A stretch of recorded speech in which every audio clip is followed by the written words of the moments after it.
Não é o amor que sustenta os relacionamentos, é um relacionamento que sustenta o amor. Eu acho que essa é uma frase do Leonardo Boff, não tenho certeza, ouvi aí internet afora, mas eu acredito muito na veracidade dela. Será que basta amar pra gente conseguir se relacionar bem? Aceita o chá de coragem?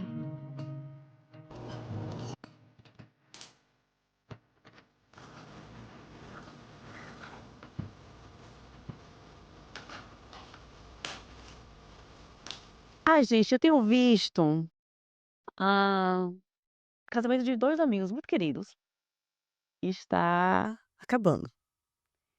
E são 2 pessoas que eu sei que se amam pra caramba. E eu fico observando isso e pensando: "Caraca, como o amor, ele não é o suficiente". Eu quero trazer uma conversa aqui pra gente, que não é sobre relações amorosas, a afetivas sexuais somente, é de relações como um todo. Será que basta a gente amar pra gente se relacionar bem com o outro?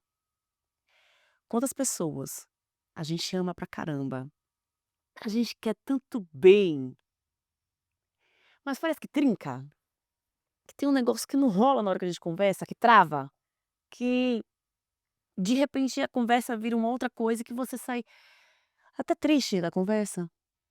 Seu pai, sua mãe, sua irmã, seu irmão, uma amiga querida, pessoas que a gente curte, admira e que a gente ama e que a gente sabe que amam a gente, mas que não dá pra se relacionar. E eu tenho pensado muito na distância entre o amor que a gente sente e o amor que chega no outro. Porque a rotina, meus amores, a rotina, a danada é cruel. O dia a dia, as obrigações, as coisas que a gente precisa fazer, se manter vivo e viva nesse mundo insano, demanda tanto de nós. E aí muitas vezes, o amor que a gente sente pelas pessoas ao nosso redor, ele não é nem lembrado, a gente nem pensa nesse amor, a gente nem percebe esse amor. Volta e meia quando eu dou palestra para pais, eu falo isso em relação às crianças, né. Falo: "Gente, a gente ama as nossas crianças muito, muito, muito, muito, muito, muito, mas quantas vezes a gente passa a semana sem conseguir curtir a presença delas? Quantas vezes a gente passa a semana em que o filho, a filha, é mais um item ali na lista de obrigações e que você não lembra que você ama, sabe? Você não sente o amor, você não sente na sua pele, você não sente no toque, você não sente no cheiro, você não sente na presença, você não olha e pensa: "Caraca, que legal ter essa pessoa do meu lado". Várias vezes isso acontece, porque tem uma distância, sabe? Porque a gente tem o amor como uma coisa que a gente sente e fica guardada lá, e que não precisa estar aqui posta, não precisa estar em prática, ele é. "Imagina, mas você sabe que eu te amo". Tá, mas além do saber, a gente precisa sentir. Então a gente precisa pensar nas nossas relações, se o amor que a gente sente está chegando no outro. E o amor que o outro sente por nós também está chegando na gente. A Bell Hooks, ela dizia que o amor é o que o amor faz. E ela trouxe no livro Tudo Sobre o Amor, uma discussão que eu acho muito legal, que ela fala que o cuidado ele é uma dimensão do amor, mas ele não é o amor. E que nós aprendemos muitas vezes, sobretudo nas relações familiares, né, relação às vezes dentro do casamento, que o cuidado é o amor. Então: "Ah, mas eu fiz a comida, eu fiz isso, eu fiz aquilo. Tô fazendo isso porque eu te amo". Isso é o amor. Mas será que é como chega em mim, como chega em você? E ó, antes que alguém venha me falar das 5 linguagens do amor, não, não é sobre isso. "Elisama, você não gosta do livro?" Não, não gosto. Por que que eu não gosto? Porque eu acho que ele deixa de fora um contexto social muito grande. Por que será que as mulheres, na sua maioria, têm o serviço como linguagem de amor no livro? Por que será? Por que será que nós somos ensinadas a servir e a cuidar e entendemos que isso é amor? Então eu não tô falando disso, não acredito que ninguém tem uma linguagem só de amor e etcétera. Mas sim, cada um de nós, cada uma de nós, dentro da sua história, a referência do que é o amor e como a gente se sente amado e amada. E que muitas vezes fica de fora na relação. Quantas vezes você já conversou com as pessoas com quem você convive, com amigos, o que é o amor pra você? Quantas vezes você demonstrou o que é o amor, você falou como você se sente amada? E quantas vezes isso se tornou um ritual entre vocês? Ah, aqui em casa, quando eu comecei a namorar com o Isaac, ele não gostava de aniversário, ele não ligava para aniversários. E eu amo aniversários. Eu amo celebrar a vida. Amo, amo, amo, amo, amo. E aniversário aqui em casa é um ritual, a gente faz café da manhã, a gente compra coisas. E eu lembro que o primeiro aniversário que eu dele, eu fiz aquele café da manhã especial e eu fiz uma carta, e no ano seguinte isso não teve no meu. E eu fiquei arrasada. E aí eu parei pra pensar que eu nunca tinha dito pra ele o quanto aquilo era importante. "Ah, Elisama, mas você fez pra ele". Pois é, eu fiz, mas isso não significava necessariamente que isso era importante pra mim. A gente tem uma ilusão no amor, na idealização romântica do amor, de que quem ama a gente de verdade não precisa de palavras. E aqui é amigo, é amiga. "Nossa, mas ele sabe que isso não é importante pra mim, eu preciso falar". Pois é, gente, às vezes a gente precisa. E aí eu tive uma conversa com ele, depois do meu aniversário, super magoada, falei: "Cara, aniversário é importante pra mim, e eu fiz um café da manhã especial pra você, e pra mim é importante que eu tenha o meu café da manhã especial e que eu sinta que você é feliz, tá feliz porque eu tô celebrando a minha vida também". E virou um ritual, que é inclusive o ritual da família, as crianças vieram e as crianças já pensam no café da manhã especial do aniversário delas, elas fazem cardápio do café da manhã especial, e do almoço e de tudo, porque virou algo importante para todo mundo. Essa conversa com ele sobre o café da manhã podia ter tido outro desfecho, ele podia ter falado: "Cara, eu não consigo fazer isso para você". E aí eu ia decidir o que eu faria diante do que ele estava me trazendo. Mas fato é que eu preciso comunicar para o outro e para outra o que é o amor para mim, como é que eu me sinto amada e cuidada nos pequenos gestos das relações, nos nas pequenas amostras diárias da relação. E aí um outro ponto que eu acho que sempre prejudica a nossa noção de amor todos os dias nos relacionamentos, é a ausência de limite do eu, do você e do nós. Que negócio difícil de construir, né. Porque dentro de uma relação tem eu, tem você e tem o nós, que é o nosso encontro, que é quem a gente é dentro dessa relação. Que é essa figura, que é uma junção minha e sua, dos nossos quereres, sabe aqueles balõezinhos de matemática, que tem a interseçãozinha assim? Tem a interseção que é o nós. E quantas vezes esse nós cresce a um ponto que preenche uns balões demais e que a gente já não sabe quem a gente é. E a gente se perde no que é o amor e na admiração do outro. Recentemente eu conversava com uma pessoa que ela me falava que um relacionamento tinha acabado e que o relacionamento tinha acabado porque a pessoa com quem ela estava tinha mudado muito. Ele é um amigo meu e falou: "Nossa, não, porque ela mudou demais e aí a gente terminou". E eu fiquei pensando no quanto foi o nós que fez ela mudar muito, sabe? No quanto foi o nós, as obrigações do dia a dia, o cuidado com as crianças, com a casa, as demandas dele, as demandas da vida, fizeram com que ela fosse perdendo o brilho de um monte de coisa. E sim, ela tinha uma responsabilidade ali de tentar cuidar dos próprios limites, sabe. Mas tinha um olhar de: "Caramba, será que o nosso amor também não fez isso com o outro?".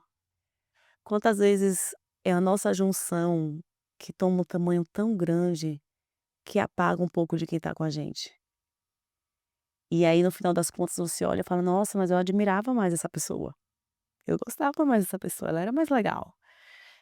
Tá, mas o que é que mudou e quanto eu contribuí com a mudança dela? O quanto só amar não bastou. O quanto eu cuidei desse amor como uma plantinha.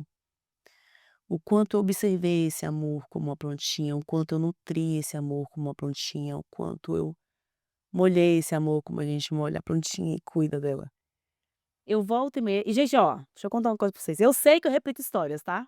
Eu sei que eu repito histórias. As analogias ajudam as pessoas a entenderem e eu sei que tem gente que me acompanha em tudo que eu faço, e é muito legal e eu fico muito grata por isso. Mas tem gente que tá chegando aqui agora e tá ouvindo a história pela primeira vez.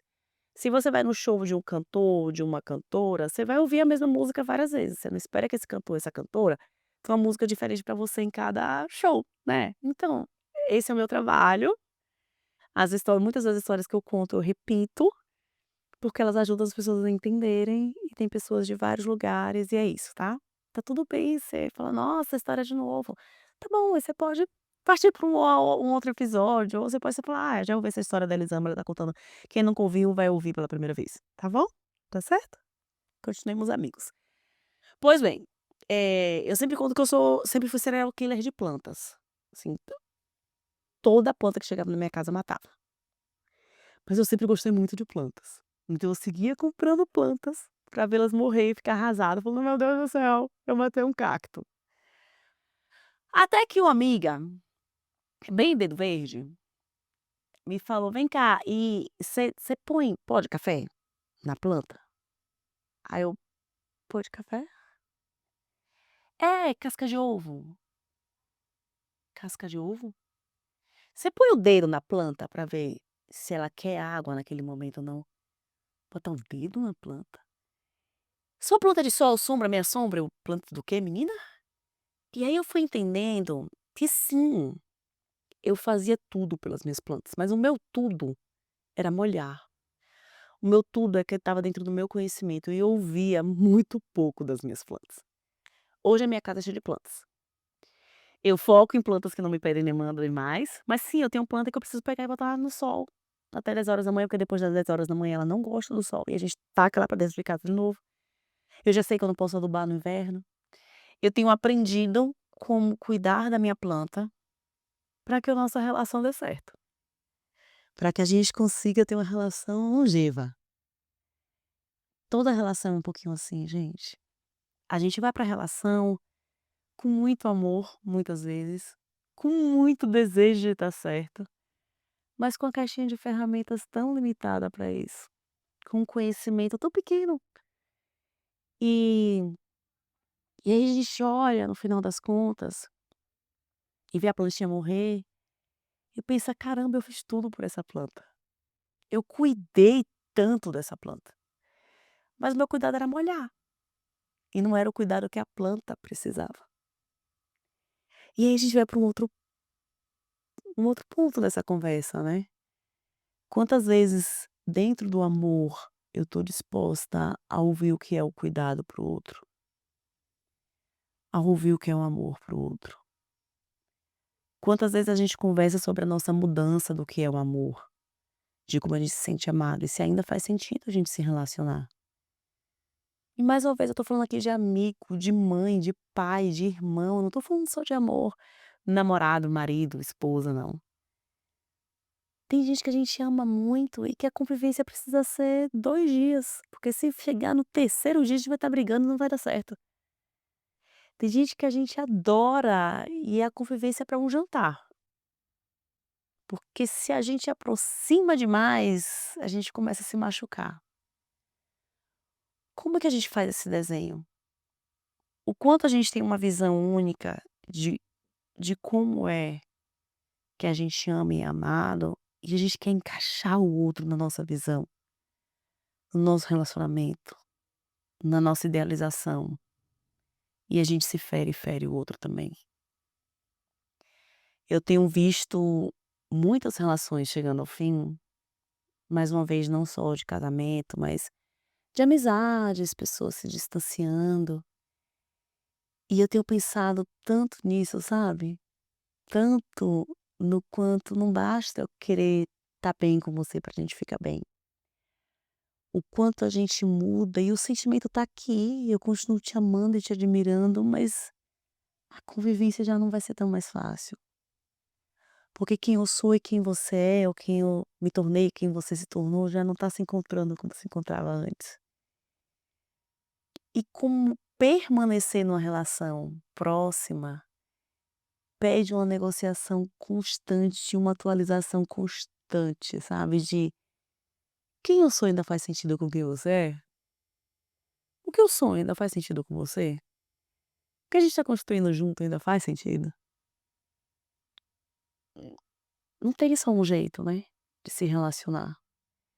Ah, tem um episódio que eu fiz aqui eu acho que é o episódio 14, sobre amizade, sobre o quanto a gente muda e às vezes os amigos não mudam, e você fica naquela angústia de: "Ai, e agora? Eu vou me afastar, não vou me afastar?", porque a gente acha que ou a gente tem aquela sintonia total, ou a gente não pode mais se relacionar, e quanto a gente precisa amadurecer de existir formas de relacionamento, de existir formas de se aproximar, de conversar. E às vezes, o que cuida do amor é a gente se afastar um pouco. Às vezes o que cuida do amor é o espaço. Às vezes o que cuida do amor, para eu continuar te amando muito, a gente vai precisar de um tempo, porque a gente junto vai se magoar demais e vai acabar esse amor que tem aqui entre a gente. Nem sempre o que cuida do amor é a presença, é a tá junto o tempo inteiro, sabe. E olhando para esse casal de amigos que tá se separando e que caramba, como eles são um casal lindo e como eles se amam pra caramba, como eles ainda, mesmo nesse momento, ainda tem um brilho no olho, um pra falar do outro. Eh, olhando pra eles eu fico pensando que às vezes a gente precisa se encontrar pra cuidar do amor, sabe.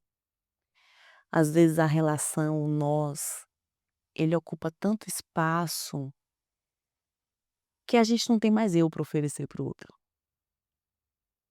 Não dá pra acreditar numa relação que a gente vai virar um só, porque a gente continua sendo separado. E se a gente virar essa massa meio amorfa, o que é que eu admiro em você, o que é que você admira em mim, já que a gente tá tão misturado e embolado? O que é que a gente tá construindo junto que ainda faz sentido, sabe? Não sei o quanto essa conversa chega, como é que chega em você essa conversa? É que eu tenho pensado muito no amor, vou escrever um livro que tem muito sobre o amor, eu tenho estudado o amor. E eu tenho pensado em demais enquanto a gente faz pouco pelo amor. A gente espera aquele que faça as coisas por nós, sabe? O quanto a gente acredita de verdade que o fato da gente amar é o suficiente, e o quanto que não é.